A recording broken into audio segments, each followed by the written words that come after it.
Hi everyone, welcome back to our channel study with entomologist. So आज की series में हम स्टार्ट करेंगे फिजियोलॉजी पार्ट। उसमें जो सबसे पहला चैप्टर होगा वो होगा डाइजेस्टिव सिस्टम। ठीक है, तो हमें पता है जो इंसेक्ट का डाइजेस्टिव सिस्टम होता है उसको हम एलिमेंट्री कैनाल कहते हैं। तो एलिमेंट्री कैनाल इंसेक्ट्स में दो टाइप की पाई जाती है। तो एक जो इंसेक्ट्स होते हैं किसी में शॉर्टर होती है, और कोई जो इंसेक्ट होती है उनमें क्या होती है, बहुत ग्रेटर लेंथ, बहुत लंबी होती है। तो जो भी इंसेक्ट्स जूस या फिर लिक्विड फीडर्स होंगे, इसका मतलब सकिंग टाइप्स के जो भी इंसेक्ट होंगे उनकी जो एलिमेंट्री कैनाल होगी उसकी जो लेंथ होगी वो बहुत ज़्यादा होगी। ऐसे ही जिन्हें सॉलिड फूड को इनटेक करना होगा उनकी जो एलिमेंट्री कैनाल होती है वो शॉर्टर होती है, इसको याद रखना। उसके बाद हम बात करते हैं एलिमेंट्री कैनाल बनती किस किस से है। तो एलिमेंट्री कैनाल में सबसे पहला पार्ट होता है फोरगट, जिसको हम स्टोमोडियम कहते हैं। दूसरा पार्ट होता है मिडगट, जिसका दूसरा नाम मीजेंटेरॉन या फिर वेंट्रिकुलस भी है। और फिर सबसे पीछे का पार्ट होता है हाइंडगट, जिसको हम क्या कहते हैं, प्रोक्टोडियम कहते हैं। ठीक है, तो तीन पार्ट हैं एलिमेंट्री कैनाल के, फोरगट, स्टोमोडियम, मिडगट, मीजेंटेरॉन और वेंट्रिकुलस, और लास्ट पार्ट होता है हाइंडगट या फिर प्रोक्टोडियम। अब हम बात करेंगे कि इसकी लेयर कैसी होती है। तो हमारा जो एलिमेंट्री कैनाल, इंसेक्ट का जो एलिमेंट्री कैनाल बना हुआ होता है वो सिंगल लेयर का बना हुआ होता है। पूरी जो उसकी गट होती है उसमें सिंगल लेयर ही होती है। ठीक है, अब हम स्टार्ट करेंगे फोरगट के बारे में। ठीक, सबसे पहले हम स्टार्ट करेंगे, ये इसका डायग्राम है। यहाँ देखा, ये वाला जो पार्ट है अप टू हियर, यहाँ तक क्या होता है, हमारा इंसेक्ट का फोरगट होता है। ये इसका मिडगट होता है, और ये जो पीछे वाला पार्ट है ये क्या होता है, हाइंडगट होता है। ठीक है, तो फोरगट के बारे में अगर हम पढ़ेंगे तो इसकी सेल्स क्या होती हैं, फ्लैट होती हैं, अनडिफ्रेंशिएटेड होंगी। ठीक है, ये इनका काम एब्जॉर्प्शन और सिक्रेशन में नहीं होता है। हाँ, इनका काम मॉडिफाई हो सकता है अकॉर्डिंग टू कौन से पार्ट की हम बात कर रहे हैं। ठीक, ना ही ये एब्जॉर्प्शन में ज़्यादा एक्टिवली पार्टिसिपेट करती है, ना ही सिक्रेशन में। और अगर इन्हें ना सिक्रेशन करना है ना एब्जॉर्ब करना है तो इनकी जो वॉल्स होंगी वो क्या होंगी, थिक होंगी। ठीक है, तो याद रखना फोरगट की wall in comparison to hindgut and midgut thick होती है, तो ये याद रख लेना। उसके बाद अब हमें पता है इन तीनों का ओरिजिन। ठीक है, तो हम क्या पढ़ते हैं, फोरगट और जो हाइंडगट होती है वो एक्टोडर्मल होती है ओरिजिन में, और जो मिडगट होती है वो एंडोडर्मल होती है ओरिजिन में। एक्टोडर्मल ओरिजिन का मतलब कि उसके पास क्या होगी, क्यूटिकल वहाँ पे प्रेजेंट होगी। तो इसकी क्यूटिकल को क्या कहा जाता है, इंटीमा कहा जाता है। इंटीमा क्यों कहा जाता है, क्योंकि जो ऑर्डर है वो रिवर्स है। जैसे कि हम बाहर की एपिडर्मिस का क्यूटिकल, एपिडर्मिस का पढ़ते हैं ना कि सबसे अंदर बेसमेंट मेम्ब्रेन है, फिर एपिडर्मिस है, फिर हमारी एंडो क्यूटिकल है, फिर एक्सो क्यूटिकल है, फिर एपिक्यूटिकल है। तो ये जो प्रोसेस होती है रिवर्स हो जाती है कहाँ, फोरगट के अंदर। तो इसमें बाहर के लिए सबसे बाहर एपिक्यूटिकल आती थी, फोरगट के अंदर जो सबसे अंदर वाला पार्ट है वहाँ एपिक्यूटिकल आती है। ठीक है, मतलब कि उल्टी साइड को हमें जाना है, इसीलिए इसको इंटीमा कहा जाता है। तो फोरगट के अंदर इंटीमा होती है, यही इंटीमा हाइंडगट में हाईली परमिएबल हो जाती है। इसीलिए मैंने कहा फोरगट में ये थिक है, क्योंकि यहाँ पे ना एब्जॉर्प्शन होना है और ना सिक्रेशन होना है। लेकिन जो ये एपिक्यूटिकल होती है ये कैसी होती है, अनस्क्लेरोटाइज्ड होती है हमारे इंसेक्ट के फोरगट के अंदर। जबकि अगर हम बाहर उसकी बॉडी वॉल पे अगर बात करें तो वो क्या होती है, स्क्लेरोटाइज्ड होती है, टैंड एपिक्यूटिकल होती है। तो इसको भी याद रखना अबाउट द फोरगट। ठीक है, लेकिन इसी फोरगट में क्या होते हैं, कुछ पार्ट्स ऐसे होते हैं जिनमें स्क्लेरोटाइजेशन होता है। तो वो क्या होता है, हमारे फोरगट का मॉडिफिकेशंस होता है, in the form of spines हो सकते हैं, in the form of teeths हो सकते हैं। ठीक है, तो वो मॉडिफिकेशन होते हैं। आगे हम पढ़ेंगे किस टाइप के मॉडिफिकेशन होंगे यहाँ पे पूरी फोरगट में। ठीक है, अब इसके बाद हम बात करेंगे, अब फोरगट को हम जनरली डिफ्रेंशिएट करके रखते हैं चार रीजन्स में। सबसे पहला रीजन आता है फेरिंग्स, दूसरा रीजन आता है ईसोफेगस, तीसरा रीजन आता है क्रॉप, और चौथा रीजन जो आता है वो आता है प्रोवेंट्रिकुलस। ठीक है, तो फेरिंग्स जस्ट बक्कल कैविटी के पीछे ही जो पार्ट स्टार्ट हो जाएगा वो हमारा फेरिंग्स हो जाएगा। इसका काम है इंजेक्शन, मतलब जो भी हमने फूड पार्टिकल लिया है उसको अंदर की तरफ को धक्के मारने का काम किसका है, फेरिंग्स का है। यहाँ पे जो मसल्स होती हैं वो बहुत डेवलप्ड होती हैं, क्योंकि इनको बहुत फोर्स से क्या करना होता है, चीज़ों को सक करना होता है, इसीलिए मस्कुलेचर वेल डेवलप्ड होता है। दूसरा, फेरिंग्स में फूड आने के बाद जो फूड जाता है वो चला जाता है ईसोफेगस के पास। तो ईसोफेगस कनेक्ट करके रखती है फेरिंग्स और क्रॉप को, ठीक है। और पुअरली डेवलप्ड होगा किसमें, हेमीमेटाबोलस इंसेक्ट्स में, लेकिन बहुत long cylinder tube with the बहुत लॉन्ग सिलेंडर ट्यूब होगी, बहुत वेल डेवलप्ड होगी किसमें, सॉलिड फीडिंग इंसेक्ट में। अब ऐसा क्यों कि हेमीमेटाबोलस इंसेक्ट में बहुत पुअरली डेवलप हुआ और हमारे जो होलो मेटाबोलस इंसेक्ट्स हैं उसके अंदर बहुत अच्छे से ये डेवलप हो गया, ठीक है। तो इसका रीज़न मुझे कमेंट में बताना, otherwise in next video I will tell the reason कि ईसोफेगस हेमी मेटाबोलस इंसेक्ट में बहुत पुअरली डिफाइंड होता है, जबकि अदर जो हमारे होलो वाले होते हैं उनके अंदर ये कम्प्लीटली और वेल डेवलप्ड होता है। तो इसका काम सिर्फ क्या है, फूड को पास ऑन कराना है, फेरिंग्स टू क्रॉप। अब तीसरा एंड बहुत इंपॉर्टेंट पार्ट आता है क्रॉप, ठीक है। तो क्रॉप का काम क्या है, क्रॉप को जनरली हम क्या कहते हैं, स्टोर हाउस कहते हैं, ठीक है। यहाँ पे ये फूड पार्टिकल्स को स्टोर करके रखता है कुछ टाइम तक, जब तक कि उसका डाइजेशन नहीं होना है। और चौथा पार्ट है यहाँ पे प्रोवेंट्रिकुलस। तो प्रोवेंट्रिकुलस का दूसरा नाम क्या है, गिज़र्ड। तो अब वन बाय वन हम इनको आगे पढ़ेंगे।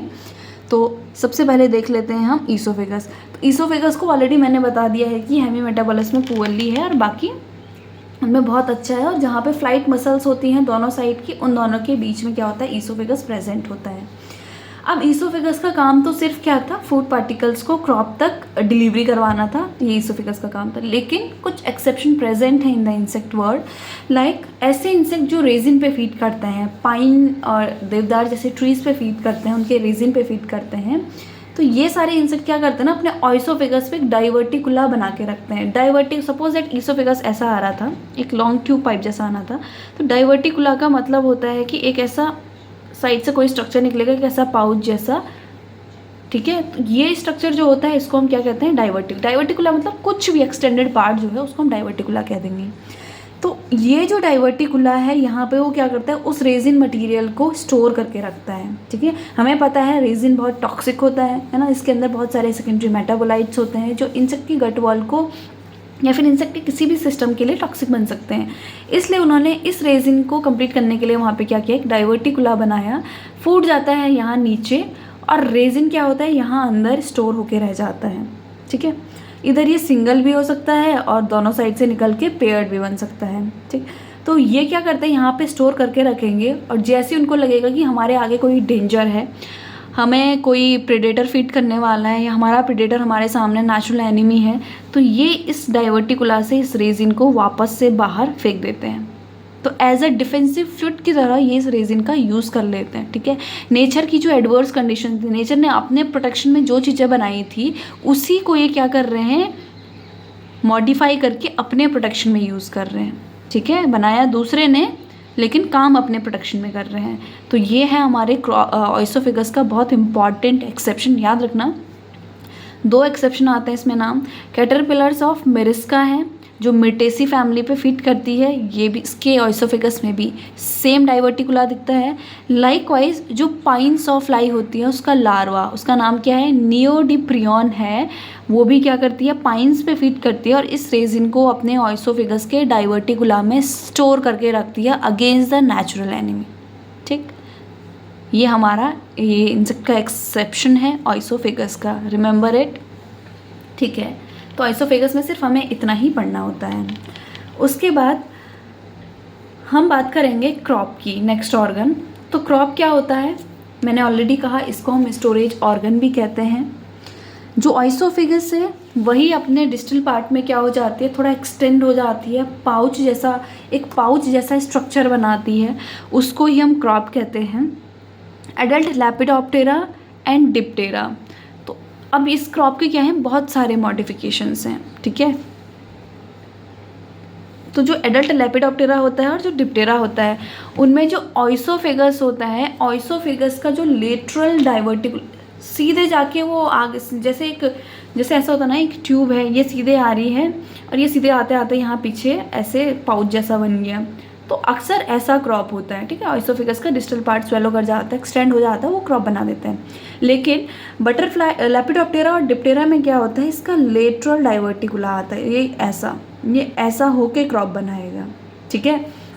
तो याद रखना, lateral diverticula of the oesophagus वो क्रॉप जैसा बिहेव करता है, ठीक है। इसकी वॉल्स क्या होती है, लॉन्गिट्यूडनली फोल्ड होती हैं एंड ट्रांसवर्सली, ऐसे लॉन्गिट्यूडनली और ऐसे ट्रांसवर्सली क्या होंगी, फोल्ड होंगी। अब ऐसा क्यों होता है, क्योंकि जब तक तो फूड नहीं है तब तक वो ऐसा रहेगा, जैसे उसके पास फूड आ जाएगा जब तक फूड नहीं है तब तक वो ऐसे स्ट्रेट रहेगा, जैसे उसके पास फूड आ जाएगा वो ऐसा ऐसा सा फूल जाएगा। तो ऐसा फूलने के लिए क्या चाहिए, उसको बहुत ज़्यादा स्पेस चाहिए, इसीलिए वो फोल्ड होते हैं, ताकि वो फोल्ड ओपन होके वहाँ पे क्या कर सके, बहुत सारे फूड को स्टोर कर सके। इसीलिए यहाँ पे लॉन्गिट्यूडनली फोल्ड होते हैं और पूरा ऐसे ट्रांसवर्सली वो जो फोल्डेड पाउच है वो बिछा हुआ रहता है, ठीक है, जिसकी वजह से एरिया इंक्रीज हो जाता है। अब हम बात करेंगे जैसे प्रेरी प्लानेटा। प्रेरी प्लानेटा का मतलब जो कॉकरोचेस हैं उनमें क्या होता है, वॉल्यूम में थोड़ा सा ही चेंज होता है। ऐसा क्यों होता है, जैसे अदर इंसेक्ट्स हैं जिनका क्रॉप नॉर्मली जब तक उनके पास फूड पार्टिकल नहीं तब तक वो बिल्कुल ऐसा रहता है, और जैसे ही फूड पार्टिकल आ जाता है वो बहुत ज़्यादा स्वेल कर जाता है। लेकिन कॉकरोच में ऐसा देखा गया है कि जो चेंज इन वॉल्यूम है उनके क्रॉप का आफ्टर फूड इंजेक्शन वो बहुत कम है। ऐसा क्यों, क्योंकि कॉकरोचेस क्या करते हैं ना, अपने जो ये क्रॉप होता है इस क्रॉप में एयर को फिल करके रखते हैं, ठीक है। तो पूरे टाइम वहाँ पे एयर फिल है, तो एयर फिल है मतलब ऑलरेडी इनका क्रॉप एक्सटेंडेड फॉर्म में रहता है। तो जब इस क्रॉप में फूड पार्टिकल आता है तो पहले ही वो एक्सटेंड है एयर से, थोड़ा बहुत फूड पार्टिकल आया तो थोड़ा और एक्सटेंड हो गया। इसीलिए इसको कहा जाता है कि इसमें बहुत कम चेंज देखा गया है वॉल्यूम में, क्योंकि ये एक्सेप्शन है। बाकी टाइम क्रॉप में कुछ स्टोर नहीं होता, अगर फूड पार्टिकल नहीं है तो कुछ चीज़ें स्टोर नहीं होती, लेकिन कॉकरोच में यहाँ पे अगर फूड पार्टिकल नहीं है तो वो एयर को स्टोर करके रख देते हैं। तो ये इसका बहुत वेल डिफाइंड एक्सेप्शन है, याद रखना। आजकल पेपर का पैटर्न चेंज हो रहा है तो इसी टाइप्स के क्वेश्चन पूछ रहे हैं, ठीक है, तो इनको याद रखना। अब आती है बात प्रोवेंट्रिकुलस की। प्रोवेंट्रिकुलस को हम दूसरा नाम क्या देते हैं, इसको हम नाम देते हैं गिज़ार्ड, ठीक है। अब ये प्रोवेंट्रिकुलस भी बहुत टाइप के होते हैं, है ना, अलग अलग इंसेक्ट्स में इनका मॉडिफिकेशन है। विद इन स्पीसीज़ एक जीनस हो, लेकिन विद इन स्पीसीज़ भी इनका बहुत सारा वेरिएशंस होता है, ठीक है। तो गिज़ार्ड और मिडगट, अब ये गिज़ार्ड ही क्या है, फोरगट का लास्ट पार्ट है, जहाँ से प्रोवेंट्रिकुलस ख़त्म होगा वहाँ से मिडगट स्टार्ट हो जाएगा, ठीक है। अब ताकि फूड जब एक बार मिडगट में चला गया उससे वापस प्रोवेंट्रिकुलस में ना आ पाए, तो यहाँ पे क्या होती हैं, वॉल्व होती हैं, ठीक है। इन वॉल्व का काम रेगुलेट करना होता है unidirectional flow of the food, ठीक है, ताकि वो बैक ना आ पाए। तो अब देखो, जो ग्रास हॉपर है एक्रिडिडे के, forms a small constriction limit the movement of solid food from midgut to foregut. तो अब ये वॉल्स भी अलग अलग टाइप से बना सकते हैं। कहीं पे जस्ट अ स्मॉल कंस्ट्रक्शन की फॉर्म में आता है कि एक बार गया तो गया, वापस नहीं आ सकता उसका फ्लो, ठीक है। तो यहाँ पे जो ये कंस्ट्रक्शन जो रोक के रखता है वो क्या रोक के रखता है, सॉलिड पार्टिकल को रोक के रखता है, ठीक है। सॉलिड पार्टिकल का तो वन वे मूवमेंट होगा, लेकिन जो लिक्विड पार्टिकल होंगे वो बाई डायरेक्शनल्स होंगे, मतलब फोरगट टू मिडगट भी जा सकेंगे, मिडगट टू फोरगट भी जा सकेंगे। तो ये मॉडिफिकेशन है ग्रास हॉपर में, ठीक। ये इसका रिप्रेजेंटेटिव डायग्राम है, सॉलिड पार्टिकल सिर्फ फोरगट टू मिडगट जा रहे हैं, लेकिन जो लिक्विड पार्टिकल हैं वो क्या है, दोनों डायरेक्शन में मूव कर रहे हैं। अब ऐसी अगर हम एंड्स की बात करेंगे तो उनके पास बहुत स्पेशलाइज्ड प्रोवेंट्रिकुलस मिलता है, जो कि सेपरेट करता है पार्टली डाइजेस्टेड फूड को in the midgut from the food in the crop. तो उसके लिए वहाँ पे क्या हो जाता है, पूरा का पूरा प्रोवेंट्रिकुलस स्पेशलाइज हो जाता है, ताकि ना आगे का फूड आगे जा सके ना पीछे का फूड आगे आ सके। तो यही मटेरियल जो इनका स्टोर्ड है in between the crop and the midgut, ये जो प्रोवेंट्रिकुलस पार्ट वाला जो फूड इकट्ठा हो रखा है ना, उसी को किस में यूज़ करते हैं, ट्रोफालेक्सिस में यूज़ करते हैं। ट्रोफालेक्सिस का मतलब क्या होता है कि अपने बच्चों को अपने, जैसे हमारी मम्मी हम अपने हाथों से हमें खाना खिलाती है ना, लाइकवाइज इंसेक्ट्स में क्या होता है कि इंसेक्ट्स की जो मदर्स होती हैं, वर्कर्स हो सकती हैं, कुछ भी हो सकता है, जो बेबी को फीड कराती हैं, वो क्या करवाती है, अपने अंदर प्री डाइजेस्टेड फूड को अपने बच्चों को देती है, ताकि उसके साथ, उस प्री डाइजेस्टेड फूड के साथ उनके जो बच्चे हैं, यंग वंस हैं, उनको उनके अंदर के पूरे सिम्बायोटिक बैक्टीरिया उस फ्रूट के थ्रू क्या कर सके, पास ऑन करवा सके। तो इसको कहा जाता है ट्रोफालेक्सिस। इधर माउथ टू माउथ हो सकती है और माउथ टू एनस भी पास की जा सकती है, ठीक है। तो ये ट्रोफालेक्सिस का फूड कहाँ होता है, प्रोवेंट्रिकुलस में होता है। तीसरा मॉडिफिकेशन है हनी बी में। Allow retain nectar in crop and pass pollen to the midgut. अब हमें पता है हनी भी क्या करती है, नेक्टर को सक करती है। उस नेक्टर को सक करते टाइम कुछ पॉलन के पार्टिकल्स भी उसके साथ आ सकते हैं, ठीक। अब हनी बी को बनाना है हनी, तो उस हनी के लिए ज़रूरी है कि पॉलेंस को सेपरेट कर दिया जाए और जो नेक्टर है उसको क्रॉप में ही स्टोर कर लिया जाए, ठीक है। तो इसके लिए वहाँ पे बहुत स्पेशल मैकेनिज़्म होती है। वो क्या करती है, 4 क्यूटिकुलर लिप्स बनाती है, बहुत लंबे लंबे 4 क्यूटिकुलर लिप्स बनाती है जो प्रोवेंट्रिकुलस के होते हैं, लेकिन एक्सटेंड कहाँ होते हैं, क्रॉप में एक्सटेंड हो जाते हैं, ठीक है। तो इन 4 क्यूटिकुलर लिप्स की वजह से इनका काम क्या है, पॉलन को सेपरेट करना है, आगे मिडगट की तरफ को भेजना है और नेक्टर को वहीं क्रॉप में ही स्टोर करके रखना होता है, इन 4 क्यूटिकुलर लिप्स का काम। लेकिन ये पार्ट किसके हैं, ये पार्ट हैं गिजार्ड के, लेकिन जाते कहाँ तक हैं, एक्सटेंड कहाँ तक हो रखे हैं, क्रॉप तक एक्सटेंड हो रखे हैं, ठीक है। लाइकवाइज हम कॉकरोच वगैरह पढ़ते हैं तो ऑर्थोप्टेरा, ब्लैटोडिया एंड सम कोलियोप्टेरा, जो ये क्रॉप है ये एक्ट करता है एज जो ये प्रोवेंट्रिकुलस है ये एक्ट करता है एज अ ग्राइंडिंग अपरटस, ठीक है। तो ये स्ट्रॉन्ग क्यूटिकुलर टीथ लाइक बहुत सारे ऐसे टीथ लाइक स्ट्रक्चर्स बना देता है दोनों साइड से। तो जैसे ही कोई फूड पार्टिकल आएगा ये उसकी ग्राइंडिंग का काम करेगा। ग्राइंडिंग से क्या होता है, जो बड़े बड़े पार्टिकल्स होते हैं वो छोटे छोटे पार्टिकल्स में चेंज हो जाएंगे, ठीक है। तो ये काम होता है हमारे प्रोवेंट्रिकुलस का। तो ये कुछ एग्जाम्पल अभी तक हमने पढ़े। अभी तक हमने जितनी बातें की ऑइसोफेगस, क्रॉप या फिर प्रोवेंट्रिकुलस के मॉडिफिकेशन की, उनको 1 बाय 1 डायग्राम से देख लेते हैं। देखो यहाँ तक पार्ट किसका है, यहाँ तक पार्ट है फोरगट का, ये मिडगट वाला पार्ट आ गया। तो जो कैटरपिलर्स होते हैं तो नॉर्मली उनका फूड कहाँ स्टोर होता है, क्रॉप में कुछ टाइम के लिए स्टोर होता है, ठीक है। तो ये क्रॉप उनका नॉर्मल सबसे, ये ऑइसोफेगस आया, ये पीछे पीछे जाते जाते क्या हो गया, थोड़ा एक्सटेंड हो गया, थोड़ा मोटा हो गया, तो ये क्रॉप बन गया, ठीक है। अब हमने क्या पढ़ा था, बटरफ्लाई और डिप्टेरेंस में हमने पढ़ा था कि मॉडिफिकेशन हो जाता है क्रॉप का। जो क्रॉप बनता है वो इसके ऐसे, तो इसको ऐसे जाना चाहिए था, यहाँ एक्सटेंड होना चाहिए था, है ना, लेकिन ये ऐसे ना कि ये क्या हो जाता है, लेटरल डाइवर्टिकुला बना देता है। तो जो बटरफ्लाई में लेटरल डाइवर्टिकुला होता है वो क्रॉप बनाता है, तो छोटा सा लेटरल डाइवर्टिकुला ये क्रॉप बनाता है, ठीक है। ये है बटरफ्लाई का। डिप्टेरेंस में भी हमने क्या पढ़ा था, ऑइसोफेगस लेटरल एक्सटेंड करता है, वहाँ पे वो क्या बनाता है, क्रॉप बनाता है, ठीक है। तो ये फ्लाई, तो ये देखो इसने ऐसे आना था, तो ये मोटा वाला पार्ट दिख रहा था, इसको क्रॉप होना चाहिए था, है ना। लेकिन डिप्टेरेंस में क्या करता है, लेटरल डाइवर्टिकुला बहुत लंबा होता है, एक हार्ट शेप स्ट्रक्चर बनाता है जिसको हम क्रॉप कहते हैं, और बाकी ये मिडगट अपना स्टार्ट हो गया, ठीक है। तो ये मॉडिफिकेशन होता है डिप्टेरा में। लाइकवाइज मैंने ऑइसोफेगस का मॉडिफिकेशन बताया था रेजिन फीडिंग इंसेक्ट्स में, उसमें एक एग्जांपल क्या था, मेरिस्का जो मिटेसी पे फीड करती है, उसका जो ऑइसोफेगस आता है, ऑइसोफेगस ही डाइवर्टिकुला बना देता है, और पीछे तो क्रॉप तो बनना ही था, एक्सटेंड हो गया, तो क्रॉप तो सेम बना, लेकिन जो ये लेटरल डाइवर्टिकुला आया इसने भी एज अ स्टोरेज स्ट्रक्चर काम किया, ठीक है।